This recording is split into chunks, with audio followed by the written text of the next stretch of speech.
காலகட்டத்தில் எப்படி இருக்கீங்க? நல்லா இருக்கீங்களா? சில சமயத்துல ஆண்டவரை ஏற்றுக்கொள்ளாத மக்கள், ஆண்டவருக்கு பிடித்தமில்லாத காரியம் செய்ற மக்கள் வந்து, உன்னைய கூப்பிட்டு, "வா நம்ம சேர்ந்து படிக்கலாம்.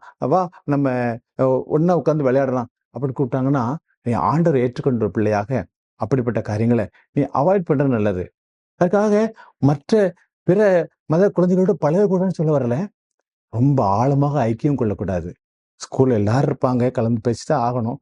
ஆனா, ரொம்ப நெருக்கமான உறவு அப்படிப்பட்ட கூட வச்சீங்கன்னா, அவன் கூப்பிடுவா, "எங்க வீட்டுக்கு வா, எல்லாம் உனக்கு இருக்கு நான் தர்றேன்" அப்படின்னு சொல்லுவாங்க. ஆனா, அத நீ அவாய்ட் பண்றது உனக்கு நல்லது.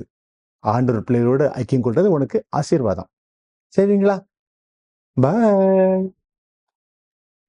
எங்களோடே வாசம் பண்ணுங்கள். தேசம் உங்கள் முன்பாக இருக்கிறது.